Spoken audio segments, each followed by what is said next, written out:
పోతున్నాడు. ఎప్పుడో తెలుసా?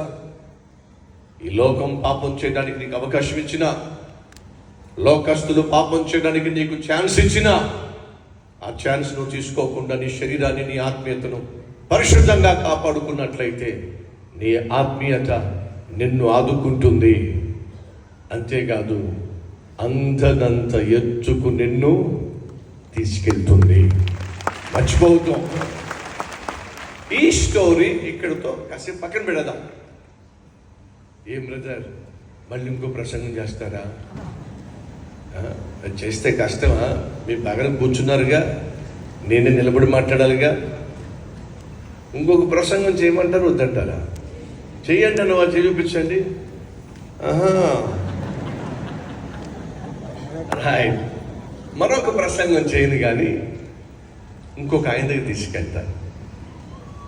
ఆయన సంగతి